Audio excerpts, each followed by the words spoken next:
Hai teman-teman semuanya, pagi ini saya semangat banget nih, Masya Allah banget ya. Tadi habis beres-beres buku, tadinya tuh disusun sesuai dengan topik buku, tapi kok kayaknya lucu juga ya kalau misalnya dibikin susunannya sesuai dengan warnanya.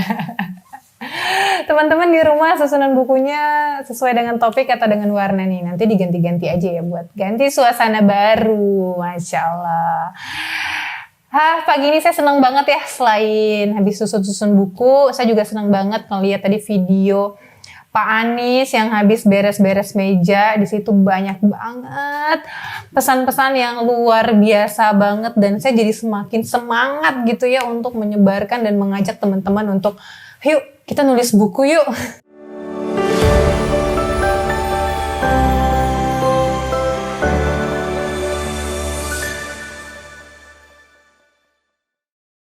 Ya, senang banget ya lihat video dari Pak Anies yang lagi beres-beres meja. Beliau bilang katanya jangan biarkan pengalaman hanya nempel di badan.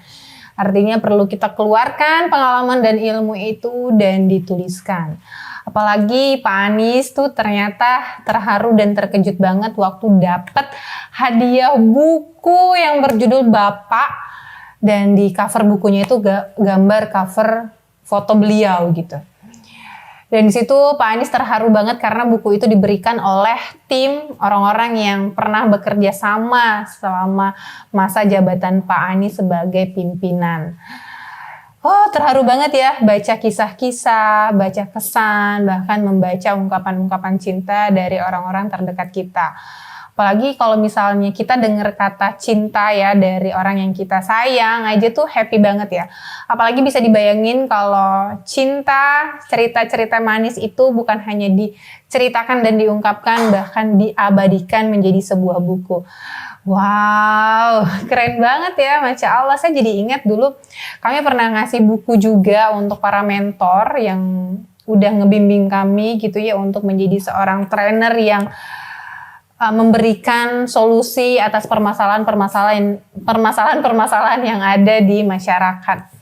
Ini kita ngasihnya kejutan juga karena tuh kita bingung mau ngasih hadiah apa gitu ya ke para mentor sebagai ucapan terima kasih. Kemudian karena saya fokusnya di bidang kepenulisan gitu ya dan punya penerbit juga, akhirnya diusul untuk memberikan hadiah berupa buku. Jadi buku ini tuh menceritakan tentang perjuangan kami dalam proses belajar, terus juga mengungkapkan cinta ke para mentor, dan waktu buku ini dikirim, kami nggak kasih kabar sama sekali ya ke para mentor ya.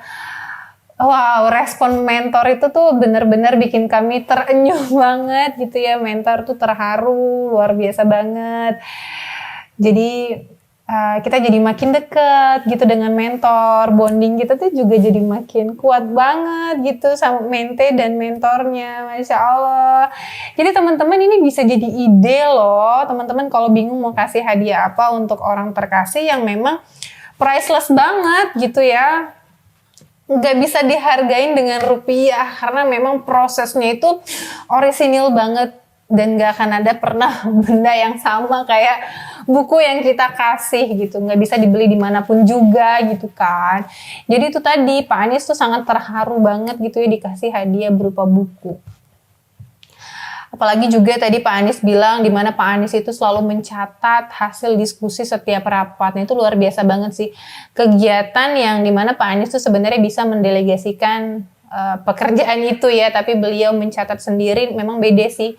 Hasilnya kita mencatat sesuatu dari hasil diskusi dengan kita membaca hasil catatan orang lain. Karena setiap insight itu kan beda-beda ya dari setiap kepala gitu.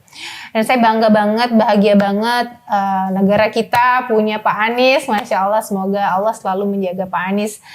Masya Allah, amin, amin ya rabbal alamin. Nah, kita kembali ke menulis sebuah buku untuk sebuah hadiah ke orang tersayang, ke orang terkasih gitu ya. Itu teman-teman bisa banget. Jadi untuk memberikan hadiah berupa buku itu bukan hanya seorang penulis aja yang bisa kasih itu. Siapapun bisa. memberikan hadiah itu. Karena caranya itu sangat-sangat sederhana, tinggal teman-teman mau atau enggak. Ya, kalau misalnya teman-teman terbatas untuk mengolah gitu ya, untuk produksi segala macam, itu kan bisa kerjasama sama orang yang udah ngerti gitu ya.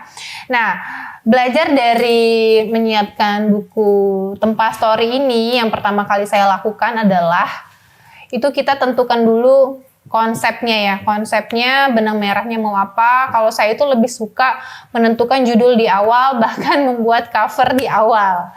Karena lebih semangat aja sih nulis kalau covernya udah ada. Kemudian teman-teman bisa, misalnya teman-teman tuh berkelompok gitu ya. Teman-teman sepakati nih isinya mau tentang apa, yang mau diungkapkan itu apa, yang mau diabadikan itu apa gitu.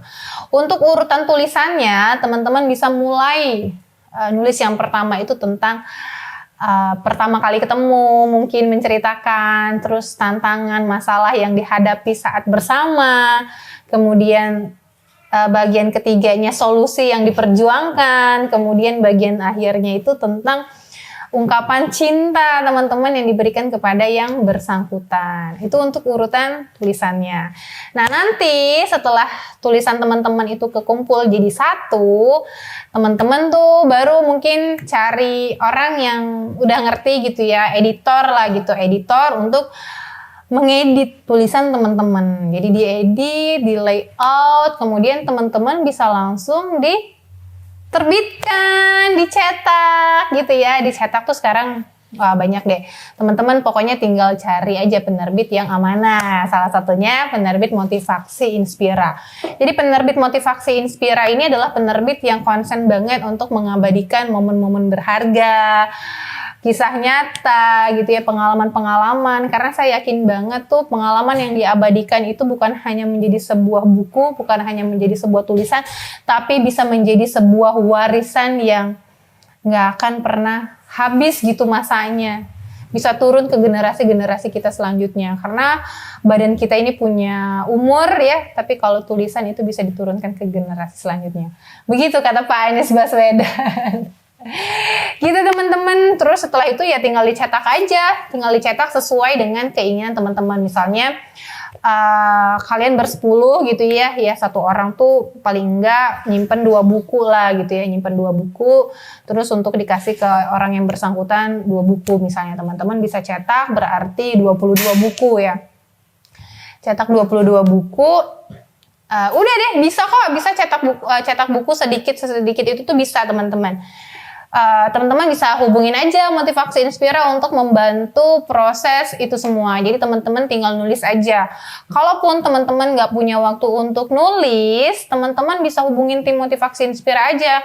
Kamu bisa rekam aja gitu ya, kata-kata yang kamu ceritakan, ungkapan cintanya itu direkam. Nanti hasil rekaman itu akan dipindahkan menjadi sebuah tulisan.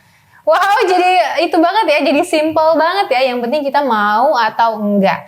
Oke teman-teman, saya yakin setiap orang itu punya pengalaman yang sangat berharga dan itu pasti bermanfaat buat kita. Kalau untuk diri kita aja sangat bermanfaat, apalagi untuk orang banyak ya. Masya Allah, mudah-mudahan pengalaman yang udah kita abadikan menjadi sebuah buku itu bisa tersebar luas manfaatnya nih teman-teman. Kalau misalnya teman-teman nggak puas menjadikan sebuah tulisan itu untuk hadiah, yuk bisa disebarluaskan ya, dicetak banyak, terus banyak orang yang bisa dapetin manfaat dari tulisan, pengalaman, ilmu teman-teman. Mudah-mudahan itu bisa jadi warisan kita ke generasi selanjutnya ya teman-teman ya. Oke, gimana nih kira-kira kamu mau kasih hadiah buku ke siapa nih? Bisa saya bantu ya teman-teman ya. Dadah!